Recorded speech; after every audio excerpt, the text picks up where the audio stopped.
சூரத்துல் முல்கிலே 30 வசனங்கள் இருக்கிறது. இந்த அத்தியாயம் என்ன செய்யும் அப்படின்னா, வல்ல அல்லாஹ்விடத்திலே நமக்காக வேண்டி மன்றாடும். உலகத்தில் யாராவது நமக்கு சிபாரிசு செஞ்சால் நமக்கு ரொம்ப பெருமையாக இருக்குது, ரொம்ப பெரிய ஒரு ஹெல்ப் கிடைச்ச மாதிரி இருக்குது. ஆனால் அல்லாஹ்விடத்தை சிபாரிசு செய்ய முடியாது. போயிட்டோம்னா எல்லாரும் நிற்க தான் ஆகணும். ஆனால் சில விதிவிலக்குகள் உண்டு, சில விஷயங்கள் அல்லாஹ்விட்ட சிபாரிசு செய்யும். அப்படி சிபாரிசு செய்யக்கூடிய ஒன்று தான் நாம் இன்னைக்கு ஓதிய சூரா முல்க் என்ற அத்தியாயம்.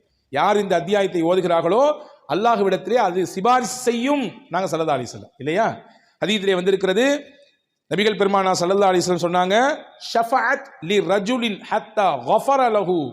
அல்லாஹ்விடத்திலே இந்த அடியாருடைய பாவ மன்னிப்புக்காக இந்த அத்தியாயம் தொடர்ந்து அல்லாஹ்விடம் மன்றாடும், யா அல்லாஹ், இவர் என்னை ஓதியவர், இவர் என்னை ஓதி இருக்கிறார், எனவே இவரை நீ விட்டுவிடக்கூடாது, இவருடைய பாவத்தை மன்னிக்க வேண்டும், இவருக்கு நீ அந்தஸ்தை உயர்த்தி கொடுக்க வேண்டும், இவருக்கு உயர்ந்த தரத்தை தர வேண்டும் என்று இந்த சூரத்துல் முல்க் என்ற அத்தியாயம் அல்லாஹ்விடத்திலே ஷஃபாஅத் செய்யும் என்று பெருமானா ஸல்லல்லாஹு அலைஹி வஸல்லம் சொன்னார்.